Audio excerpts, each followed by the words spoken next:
memberikan kontribusi kepada siapapun yang memang mempunyai kepentingan, dan selalu kita mengangkat persoalan-persoalan yang aktual. Itulah Lembaga Studi Indonesia. Dan saya pernah juga menjadi aktivis di Perhimpunan Mahasiswa Katolik Republik Indonesia, kemudian di Pemuda Katolik pernah menjadi ketua bidang politik dan juga terakhir menjadi ketua lembaga kebijakan publik. Dan itulah aktivitas saya setiap hari, dan tentu saya pun sangat memperhatikan persoalan yang berkaitan dengan masalah politik. Begitu, Bang Kuris. Oke, terima kasih Bang Ferdi ya. Ini ada beberapa pertanyaan dari pemirsa Gorissa dan TV ya. Yang pertama, untuk kepentingan siapa sih presidensial threshold 20% itu? Ya, kalau kita melihat apa yang menjadi persoalan hari ini berkaitan dengan banyaknya keinginan para elit partai untuk melakukan gugatan ke Mahkamah Konstitusi. Menurut catatan saya sudah ada 13-14 kali gugatan ini ke MK, dan selalu ditolak oleh MK karena memang menurut MK bahwa Undang-Undang 222 ini, pasal 222 Undang-Undang Pemilu ini tidak bertentangan dengan Undang-Undang Dasar 45. Nah, kalau hari ini ada beberapa elit partai, elit politik untuk melakukan kembali gugatan, nah saya mencatat bahwa ini kelihatan muncul saat-saat menjelang pemilu. Dan karena sebentar lagi melakukan pemilu 2024, maka persoalan presiden threshold kembali menjadi pembicaraan yang menarik. Nah, tetapi perlu saya sampaikan bahwa apakah benar gugatan presiden threshold ini betul-betul karena memang dari rakyat atau karena ini elit partai? Nah, kalau dilihat dari yang lakukan gugatan itu kebanyakan adalah para politisi. Nah, kita ini kan mantan aktivis. Nah, kalau setiap kali terjadi misalnya kongres misalnya, setiap anggota organisasi itu mencalonkan diri, ada dua tujuannya. Satu, benar-benar memang mau mencalonkan menjadi ketua umum, tetapi yang kedua, bisa saja dalam rangka bergaining posisi. Nah, begitu pula saya melihat bahwa persoalan presiden threshold ini sama. Nah, saya mau memberi tantangan bagi para elit partai politik. Apakah boleh atau bisa digunakannya konvensi bagi semua partai politik? Kita tidak boleh melakukan gugatan ke PT saja, karena PT 20% ini sudah berlaku sejak pemilu 2019. Sampai hari ini sebenarnya nggak ada masalah. Presiden dan wakil presiden terpilih baik-baik saja, dan nggak ada masalah seharusnya. Nah, kenapa sekarang muncul kembali? Nah, kalau tidak melakukan konvensi oleh partai politik, nanti ujung-ujungnya yang mencalonkan itu adalah yang menentukan adalah ketua umum partai politik. Nah, nggak ada guna dong kalau begitu. Kan begitu. Nah, kita lihat bahwa berdasarkan hasil pemilu 2020, pemilu yang lalu, bahwa yang bisa mencalonkan presiden dan wakil presiden hanya PD Perjuangan karena memenuhi persyaratan 20%. Tetapi pertanyaannya, apakah PD Perjuangan juga bisa melakukan konvensi untuk menentukan internal partainya? Nah, karena kita lihat bahwa apakah calon yang akan dicalonkan oleh partai politik juga disukai oleh anggotanya, kan belum tentu. Nah, karena itu menurut saya bahwa PT ini tidak perlu dipersoalkan seharusnya. Kalau memang partai politik telah dari awal mempersiapkan kader-kadernya untuk menjadi pemimpin bangsa ke depan. Nah, karena itu saya memberi tantangan, bisa nggak melakukan konvensi seperti yang dilakukan oleh Partai Nasdem misalnya. Nah, kenapa konvensi itu penting? Supaya para anggota juga ikut berpartisipasi untuk menentukan calon presiden dan wakil presiden dari partai politik. Nah, kalau hanya mempersoalkan PT 20%, yang ditakutkan adalah kembali kepada tadi pengalaman organisasi kemasyarakatan. Jangan-jangan hanya untuk iseng mencalonkan, yang ujung-ujungnya untuk bergaining posisi. Dan yang kedua, itu dalam sapinya lebih tinggi bicara tentang pembayaran kepada partai politik. Kalau itu dibiarkan, maka dari awal bahwa siapapun yang bisa mencalonkan presiden dan wakil presiden itu sudah 1 tahun sebelum pemilu 2004 akan datang sudah melakukan partai politik telah sudah melakukan kader-kadernya untuk siapa calon presiden mereka, begitu. Nah, tidak harus menunggu ujung-ujung, kan biasa pengalaman kita, semua partai politik ujung-ujung baru bisa mencalonkan. Pas mau terakhir baru ini calon kita, kan begitu. Dan alasan yang biasa adalah karena memang belum menemukan koalisi, kan begitu. Nah, padahal seharusnya kalau memang mereka pede untuk menuju pemilu 2024, ayo mulai sekarang tunjukkan siapa calon mereka, atau melakukan konvensi 2022, karena memang hari-hari tahun ini partai politik tidak lagi konsolidasi partai politik, tetapi tahun 2022 ini lebih fokus kepada kerja-kerja politik untuk pemilu 2024. Nah, karena itu saya sekali lagi bertanya, apakah PT yang dilakukan gugatan oleh beberapa elit partai ini untuk kepentingan rakyat atau kepentingan mereka sendiri, kepentingan elit gitu. Nah, ujung-ujung kan yang mencalonkan presiden dan wakil presiden nanti adalah ketua umum partai, kan begitu. Nah, sekarang ini yang perlu dilakukan menurut saya bukan persoalan presiden threshold-nya, tetapi sekarang melakukan komunikasi politik untuk menemukan sebuah komunikasi politik supaya mereka menuju 2024 melakukan koalisi untuk kira-kira siapa calon presiden dan wakil presiden. Nah, PD Perjuangan yang sudah memenuhi persyaratan presiden threshold 20% saja belum bisa menentukan siapa presiden dan wakil presidennya, apalagi partai yang masih mencari koalisi, kan begitu. Nah, inilah yang menurut saya bagi saya bahwa gugatan PT dari beberapa pihak itu hanya, kalau istilah saya adalah ini musiman politik saja, musiman pemilu saja, begitu. Nah, yang kedua, sebenarnya tidak ada ruang lagi menyangkut gugatan presiden threshold. Kenapa? Karena undang-undang pemilu yang sebelumnya masih berlaku untuk pemilu 2024. Jadi seharusnya tidak ada ruangan untuk itu. Nah, pada waktu misalnya DPR mau melakukan revisi undang-undang pemilu, kan banyak partai politik balik badan untuk tetap mendukung undang-undang pemilu yang lalu. Nah, karena itu tidak ada ruang seharusnya bicara tentang presiden threshold. Begitu, Bang Goris. Oke, Bang. Pertanyaan yang kedua nih ya, apa sih motivasi dari mereka yang menolak ya presidensial threshold 20% ya? Katakanlah mereka itu kebanyakan politisi, dan yang sebenarnya kan Undang-Undang Nomor 7 Tahun 2017 tentang Pemilu itu kan merupakan produk DPR ya. Jadi itu orang yang sama yang memproses undang-undang itu di parlemen, tetapi juga mereka kemudian melakukan gugatan ke Mahkamah Konstitusi. Apa kira-kira motivasi mereka, Bang? Nah, itu Pak Goris, bahwa motivasinya menurut saya adalah bicara tentang kepentingan politik. Itu tidak bisa dipungkiri.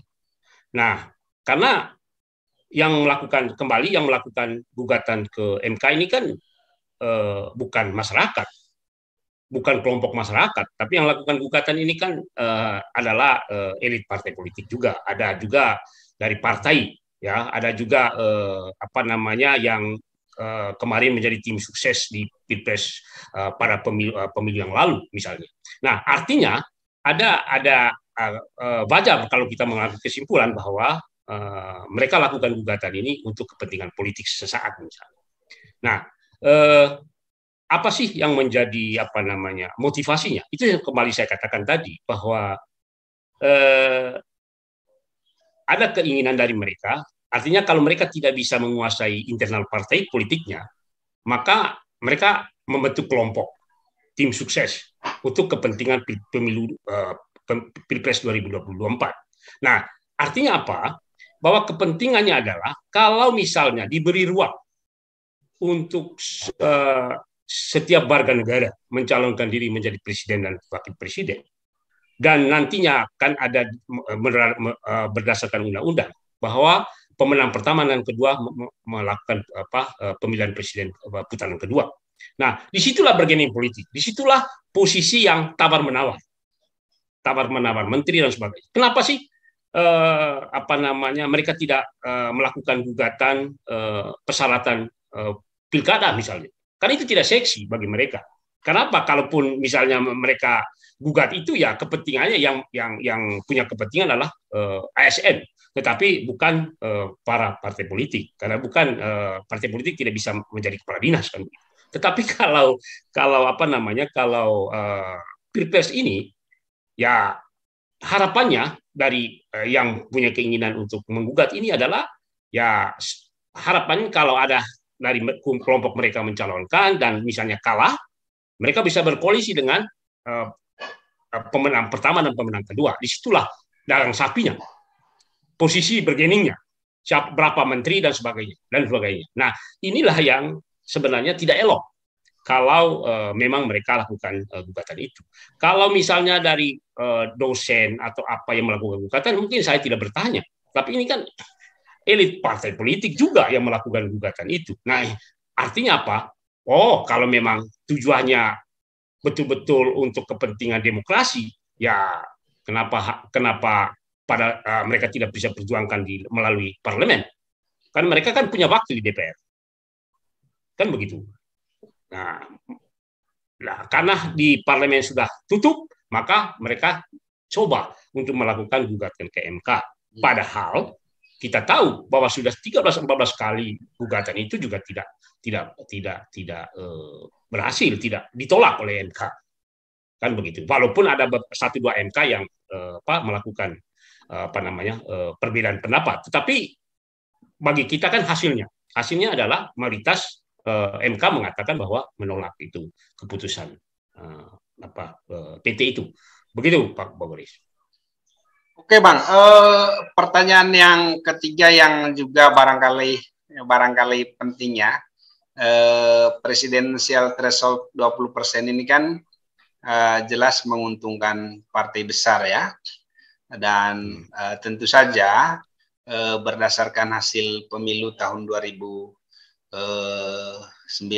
ya, hampir tidak ada satu partai yang memenuhi syarat presidensial threshold 20% kan. Nah, itu berarti partai-partai itu harus melakukan koalisi untuk membentuk atau untuk mencapai 20% presidensial threshold itu. Nah, kalau misalnya partai-partai itu mulai dari sekarang, atau bagaimana sih persiapan di parpol sekarang untuk kompetisi pemilu 2024?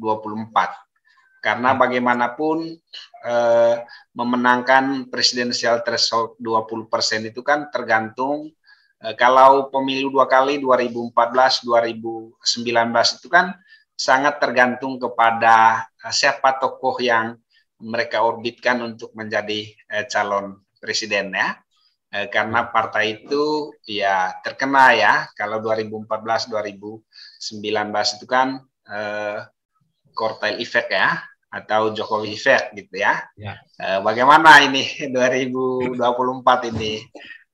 Partai-partai sibuk menggugat, tetapi mereka lupa bahwa yang paling penting bagi mereka adalah mempersiapkan kader dan melakukan konsolidasi untuk memenangkan kader yang mereka jagokan di pemilu 2024. Ya, Bang Boris, kita percaya bahwa partai-partai politik hari ini sudah selalu melakukan konsolidasi internalnya. Apalagi di 2022 ini sudah kalau istilah saya di sudah tahun politik. Karena apabila pemilu 2024 masih sesuai jadwal, maka mulai tahapan-tahapan pemilu itu 2023. Nah, kalau itu yang terjadi, maka hari ini partai politik tentu sudah mempersiapkan segala sesuatunya menuju kompetisi itu di tahun 2024. Nah, kembali saya katakan tadi bahwa bicara tentang koalisi menuju 2024, PD Perjuangan saja yang sudah memenuhi syarat presiden terus 20%, saya yakin dan saya percaya bahwa mereka tetap mencari koalisi. Karena ini soal kemenangan. Ini bukan soal ego partai. Ini persoalan tentang kepentingan setelah terpilih pun pasti ada kaitan dengan kekuatan di dewan.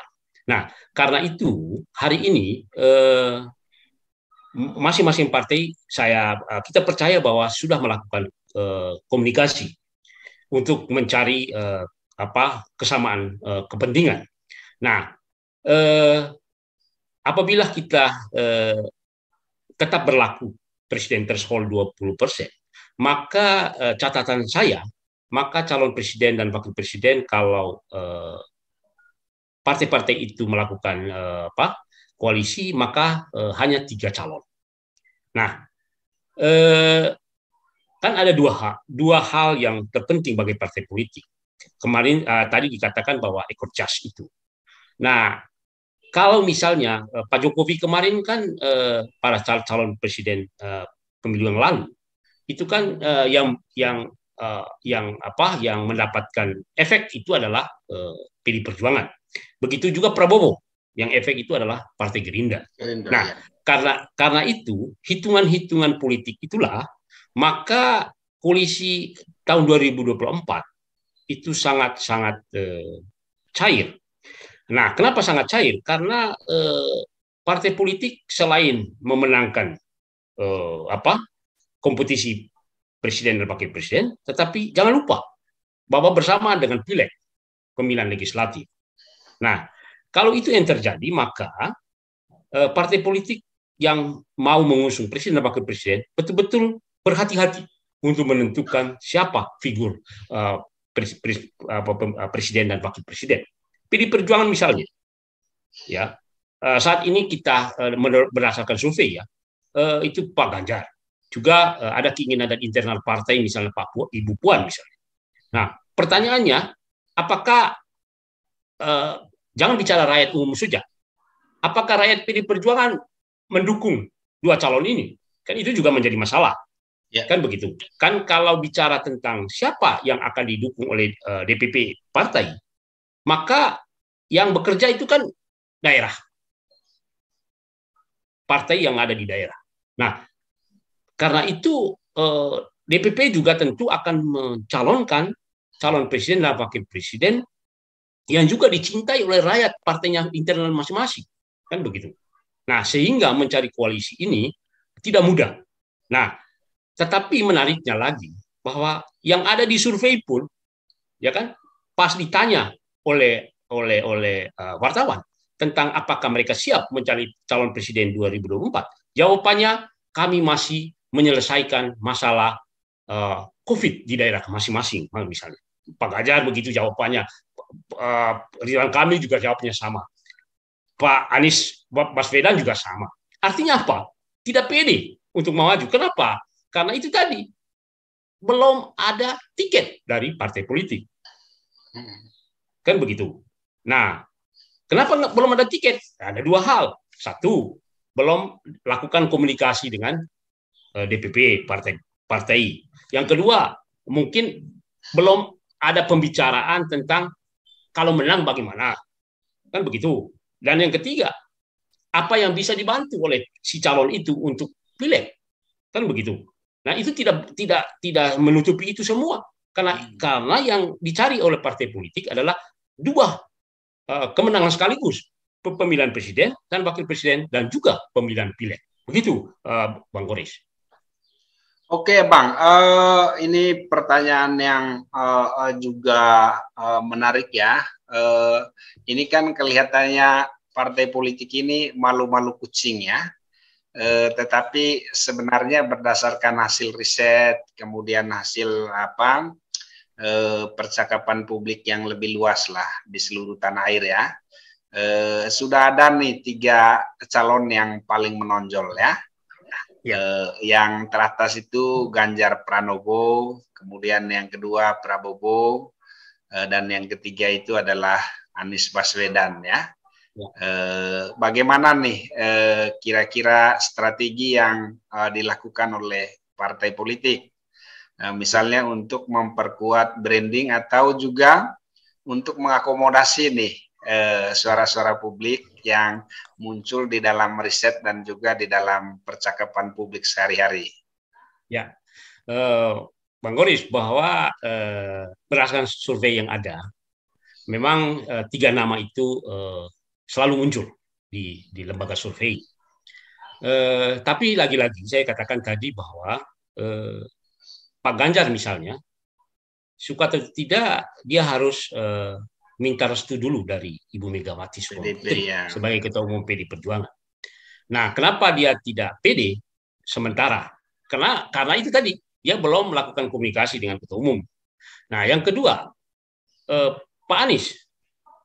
Pertanyaannya, Pak Anies itu siapa yang ngusung? Kan belum tentu. Kan begitu. Nah, yang sudah bisa mengusung saat ini tentu adalah Prabowo, karena dia punya partai yang namanya Partai Gerindra. Tetapi apakah Pak Prabowo bisa calon tanpa koalisi dengan partai lain? Nah, ini yang menjadi pekerjaan berat dari Partai Gerindra untuk bagaimana calonnya itu bisa disukai dan atau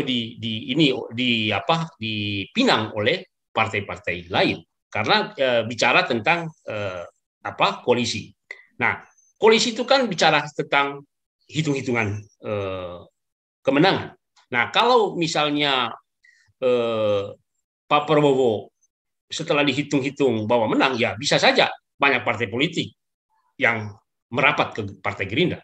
Tetapi kalau tidak, maka tentu cari figur lain. Nah, artinya apa? Dari semua ini baru lembaga survei, belum menjadi keputusan partai politik.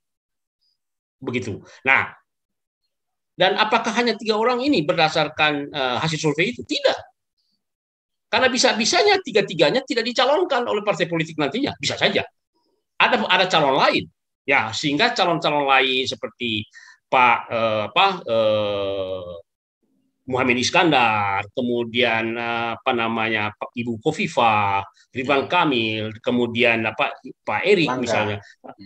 Ini lagi juga mencari kesukaan oleh masyarakat. Misalnya contoh, Pak Erik tiba-tiba masuk ke Ansor misalnya. Apa tidak punya kepentingan politik? Ya, bisa tidak, ya. Tetapi kalau dibaca pasti ada kepentingan politik, kan begitu. Nah, ini hal-hal begini kan artinya masih punya peluang. Nah, karena kalau yang menang survei itu misalnya Ibu Puan nomor 1, pasti dipastikan pasti dicalonkan. Tapi ini kan Pak Ganjar. Pertanyaannya, apakah DPP PD Perjuangan suka dengan beliau misalnya? Apakah selama 10 tahun dia memimpin Jawa Tengah ada kontribusi untuk partai dan sebagainya. Ini kan ada pertanyaan-pertanyaan yang muncul. Dan akhirnya sebelum Ibu Mega mengambil keputusan, karena memang keputusan Kongres PD Perjuangan kan bahwa yang menentukan adalah Ketua Umum.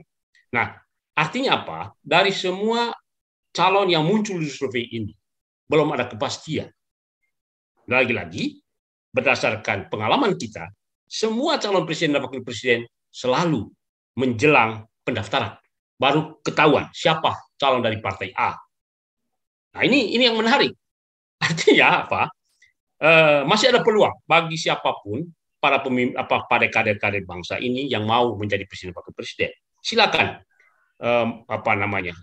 melakukan pendekatan dengan masyarakat. Nah, bagi saya yang penting Pak Goris bahwa tidak perlu bicara tentang gugatan PT. Yang paling penting menurut saya adalah kader-kader partai ataupun siapapun yang mau jadi presiden wakil presiden selalu sudah melakukan pendekatan ke daerah-daerah. Itu yang paling penting. Karena apa? Soal siapa yang calon dan sebagainya ya yang tahu adalah partai politik dan Tuhan gitu. Bukan kita gitu. Nah, karena itu mereka lah yang seharusnya sudah melakukan ini. Tetapi kan bukan calon presiden dan wakil presiden saja yang malu-malu ini sekarang. Partai politik pun masih malu-malu. Kenapa malu-malu? Mereka tidak mau berani mengatakan bahwa partai kami mencalonkan si ini. Ya. Nah, karena itu kita harus untuk apresiasi bagi misalnya Partai Nasdem tahun 2022 ini melakukan konvensi untuk mencari, dan tentu kalau sudah konvensi, konsekuensinya Partai Nasdem harus umumkan. Tidak boleh kayak ada partai dulu misalnya konvensi tapi nggak diumumkan. Ya, kan begitu. Nah, ini nggak bagus. Nah, Partai Nasdem tidak boleh ulang seperti itu. Harus sudah lakukan konvensi, segera melakukan pengumuman siapapun kader itu. Bisa dari partai lain, bisa saja. Karena memang Partai Nasdem kan hanya berapa persen, gitu. Tidak bisa memenuhi syarat untuk calon presiden.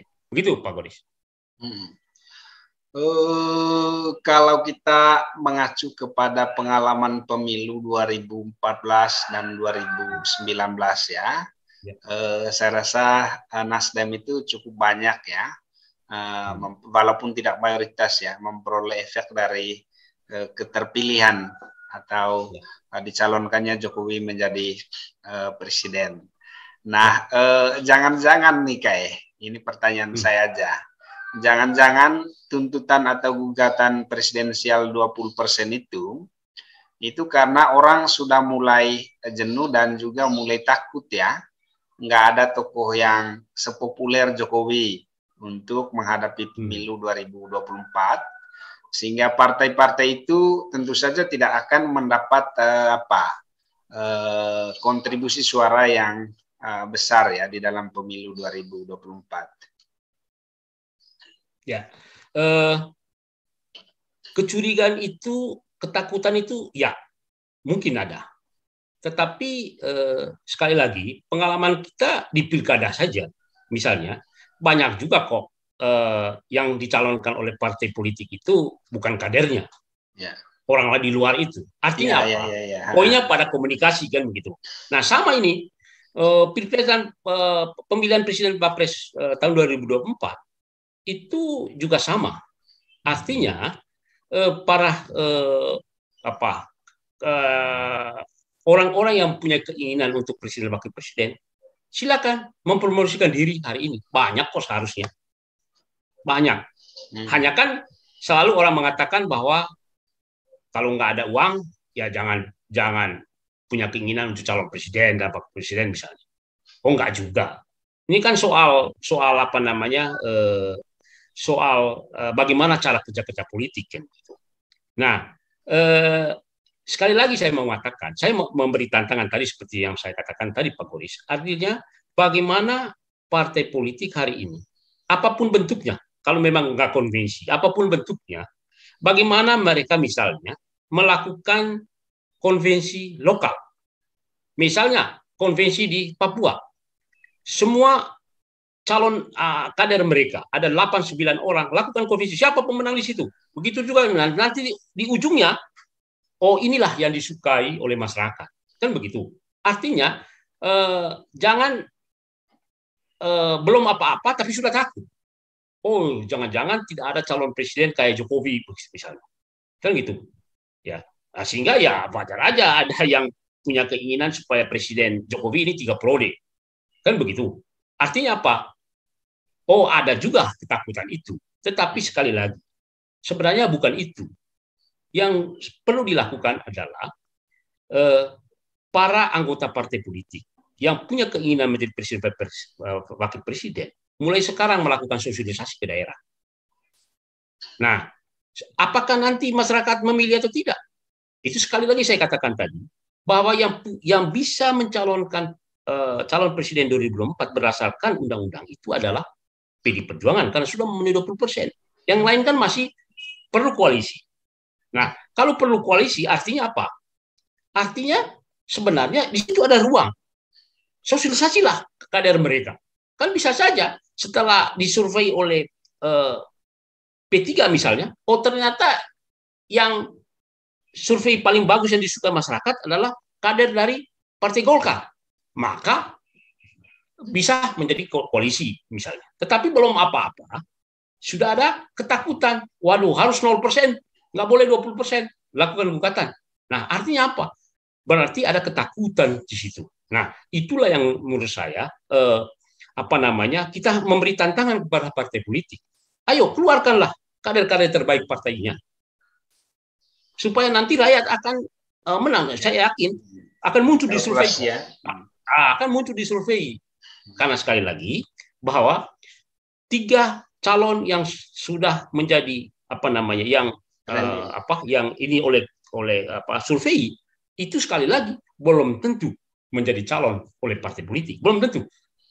Karena kan itu tadi ada kepentingan partai bersangkutan, apakah ada dampaknya terhadap legislatif mereka dan sebagainya. Kemudian tentu posisi mereka nanti di menteri bagaimana, kan itu pembicaranya lama. Kan begitu. Nah, itulah yang saya katakan bahwa yang paling penting sekarang adalah siapa yang punya keinginan untuk menjadi calon presiden dan calon wakil presiden, ayo keluar, sosialisasikan ke daerah. Nantilah rakyat akan memilih siapa yang, disitulah yang pilih, bukan masalah persyaratan. Enggak. Kalau misalnya dia misalnya disukai oleh masyarakat 60%, partai politik akan ke sana semua kok. Bisa-bisa calon tunggal. Kan begitu. Tapi persoalannya ya belum apa-apa partai politik sudah ini duluan, tidak pede duluan, ya termasuk calon yang tadi survei 1, 2, 3 tadi belum yakin bahwa mereka bisa calon tidak di 2000. Begitu, Oke, ini pertanyaan yang sangat penting dari pemirsa Gurisa dan TV ya. Kalau dikalkulasi dengan baik ya, seperti pengalaman pemilu 2014 ya, bagaimana Prabowo bertemu dengan Presiden SBY ya, karena SBY itu dianggap menjadi desainer pemilu lah, jadi menentukan kemenangan Prabowo di pemilu 2014. Tetapi ternyata kan itu di luar dari rancangan dan perkiraan ya, yang menang malah Jokowi gitu. Ya. Nah, kalau kita lihat di pemilu 2024 nih ya, dengan konteks Jokowi yang yang masih sangat populer ya, lebih dari 50%, tentu saja kita bisa mengatakan bahwa Jokowi restu Jokowi itu sangat berpengaruh bagi seorang calon untuk mendapatkan dukungan atau kemenangan dalam pemilu 2024. Nah, bagaimana nih kayak melihat hal-hal semacam itu? Apakah restu Jokowi itu masih berperan nggak dalam pemilu 2024? Ya, saya kira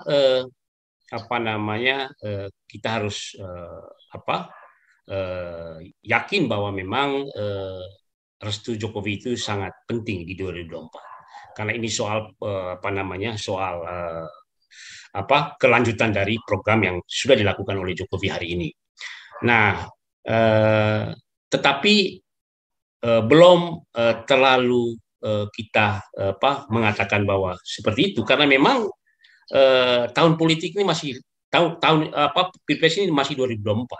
Artinya masih ada 2 tahun yang memang bisa berubah. Nah, artinya apa? Kita percaya bahwa restu Jokowi pasti akan ini, karena memang beliau itu sangat berbeda dengan SBY. Artinya soal karena keinginan ada orang yang mendorong dia 3 periode, itu kan ada tanda-tanda di situ. Artinya tanda-tanda bahwa ternyata restu Jokowi juga itu nanti di 2024 bisa saja itu akan dimiliki. Tetapi kan sekali lagi saya mengatakan bahwa apa yang dikerjakan Jokowi hari ini belum tentu bisa dikerjakan oleh orang lain. Kan begitu masalahnya.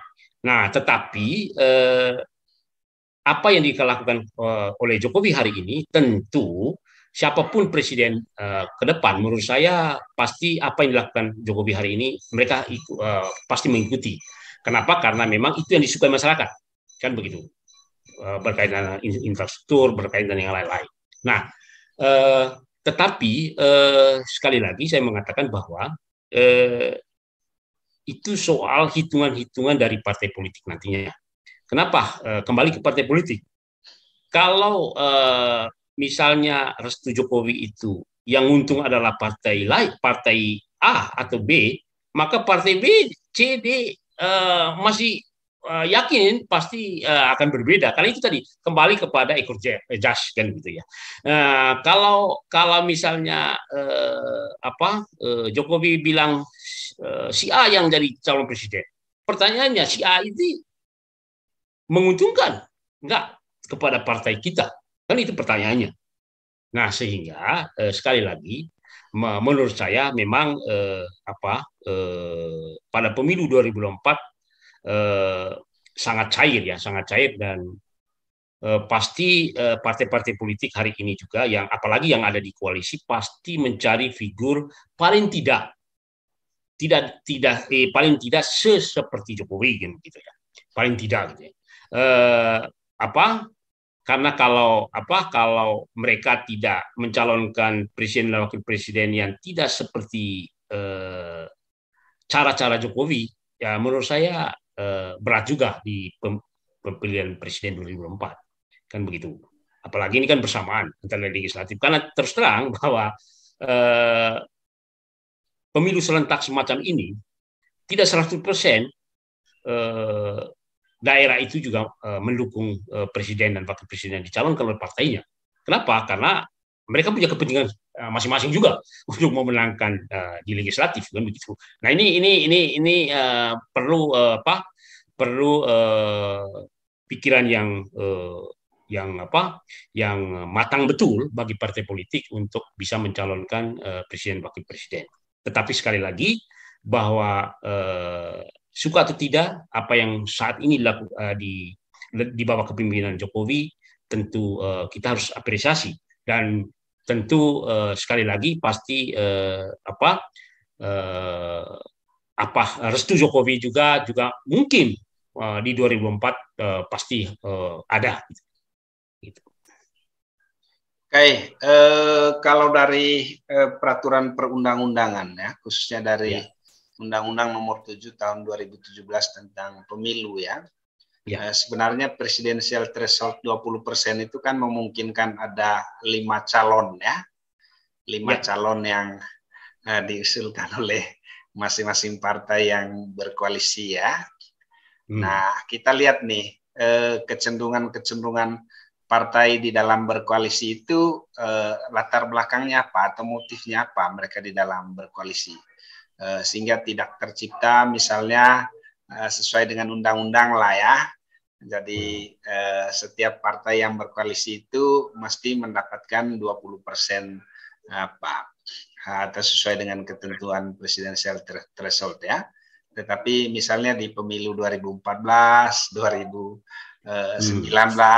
nah itu ternyata nggak bisa mencapai 5 calon nih yang bisa diajukan oleh partai ke pemilu. Kalau kita lihat pemilu sebelumnya, Bang Goris, partai-partai politik itu betul-betul berhati-hati untuk menentukan calon mereka. Karena kenapa berhati-hati? Karena kalau mereka memaksa kehendak, maka bicara kepentingan politik mereka nggak dapat apa-apa. Ya. Ya kan begitu.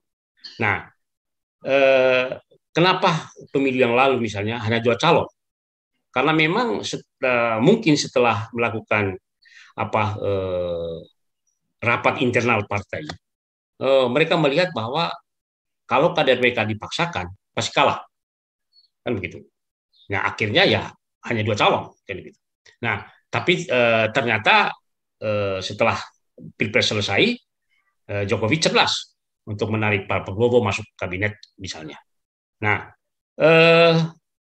artinya apa? Artinya partai politik untuk pemilu 2024 itu tentu pasti mempunyai hitungan-hitungan. Pertama yang saya katakan tadi soal komunikasi politiknya. Komunikasi itu politik itu banyak, variannya. Bisa berdasarkan kepentingan kabinet, bisa bicara kepentingan pileg, bisa juga kepentingan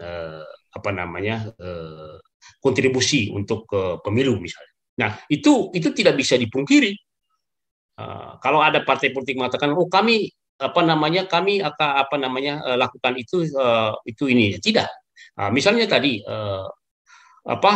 partai-partai koalisi yang saat ini ada itu tidak juga bilang bahwa efek Jokowi itu tidak ada. Ada, itu pasti ada, pasti ada. Nah hanya memang bicara presentasinya. Siapa paling banyak? Presentasi kan pasti kepada PD Perjuangan karena memang beliau adalah kader PD Perjuangan. Tapi kalau bicara tentang dampak dari pencalonan Jokowi itu ada, pasti ada. Nah, karena itu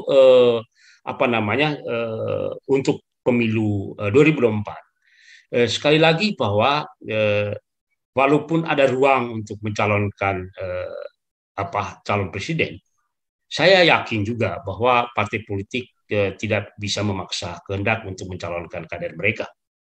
Nah, kenapa? Karena kalau mereka memaksa, maka setelah selesai pilpres mereka tidak dapat apa-apa. Ya.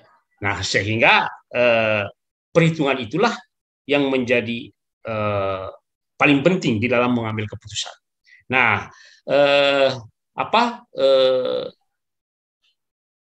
pertanyaannya apakah bisa 3, 4, 5 calon?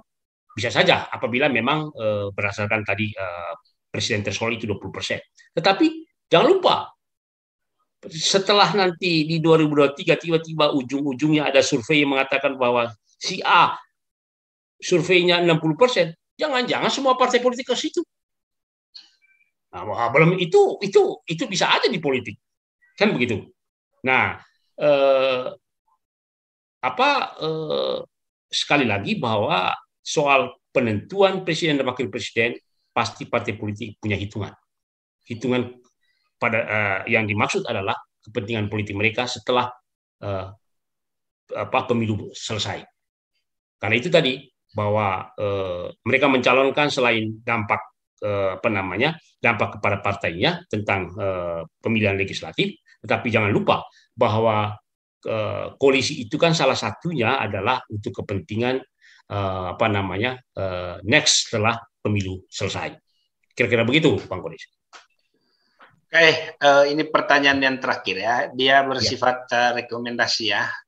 Pertanyaannya gini, kalau kita mengacu kepada pemilu 2014 dan 2019, sebenarnya calon anggota legislatif itu banyak yang tidak berkampanye ya. Yang lebih banyak berkampanye dan mengeluarkan duit sebenarnya kan calon presiden dan wakil presiden itu.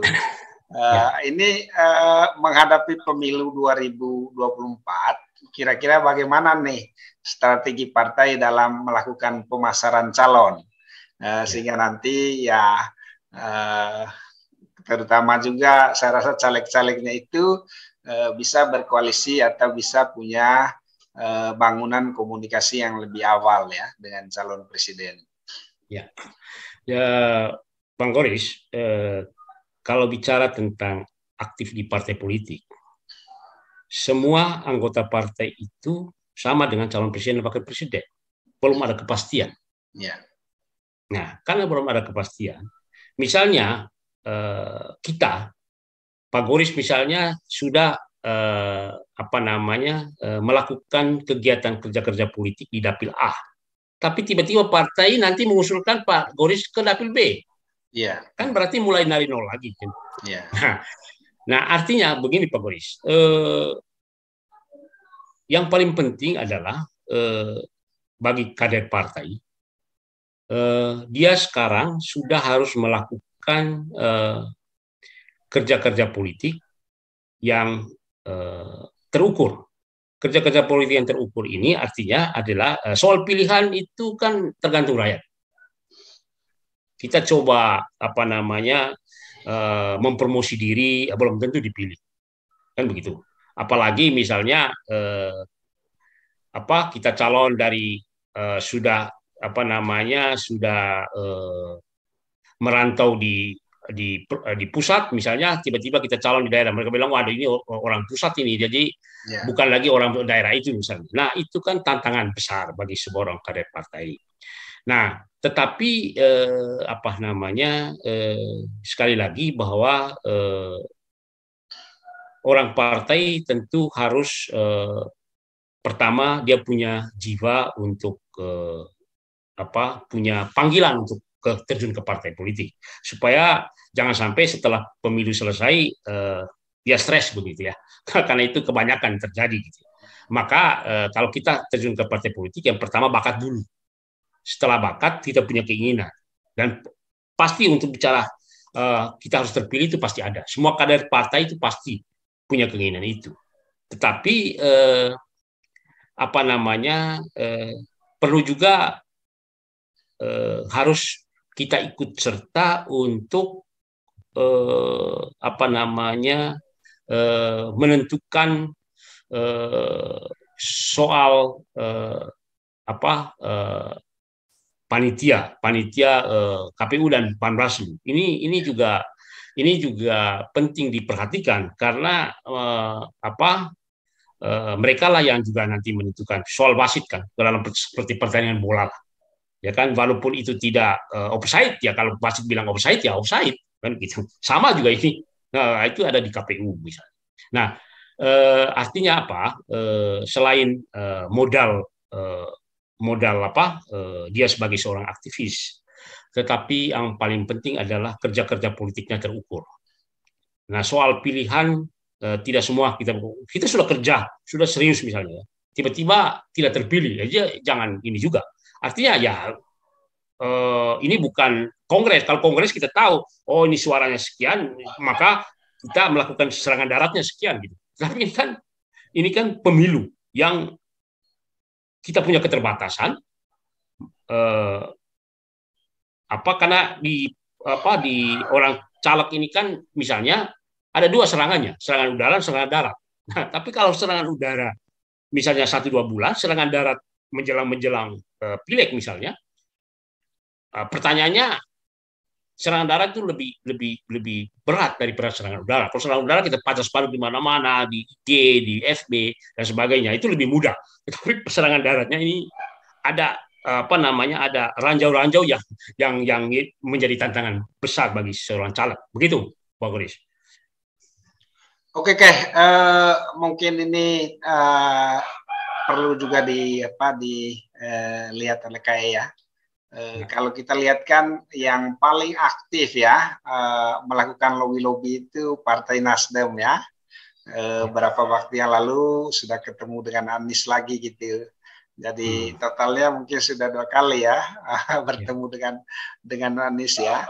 Nah, bagaimana nih deal-deal yang dilakukan oleh partai atau lobby-lobby yang dilakukan oleh partai kepada mereka yang punya peluang besar untuk menjadi calon presiden? Jadi Pak Goris, yang namanya politik itu adalah kesan. Ya. Bisa di depan cover, bisa di depan layar, bisa di belakang. Ya. Nah, apa yang dilakukan oleh Nasdem pasti ada perhitungannya. Kalau saya ketemu si A, maka saya harus promosikan. Nah, Partai B, walaupun juga tertutup, pasti ada. Kan begitu. Nah, artinya apa? pasti partai politik yang bersangkutan menemukan tokoh-tokoh pasti punya cara tersendiri, ya kan? Partai lain juga terjadi kan? Misalnya Prabowo ketemu Ibu Mega, sebaliknya juga dan sebagainya. Kan itu kan artinya apa? Lagi mencari formasi yang bagus gitu lah menuju pemilu 2024. Karena itu sekali lagi bahwa hari ini partai-partai politik belum ada yang pasti untuk menentukan siapa calon presiden mereka. Sehingga sekarang ini masih mencari pola.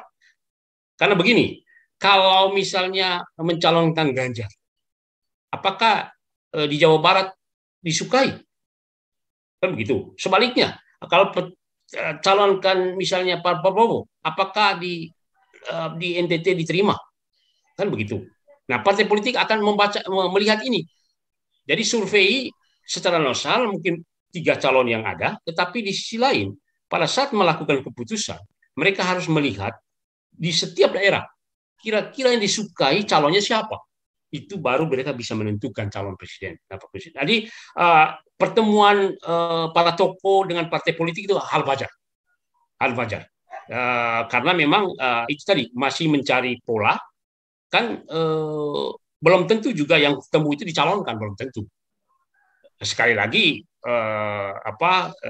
pencalonan itu punya apakah partai bersangkutan punya sudah cocok kepentingannya. Kalau belum ya pasti mencari.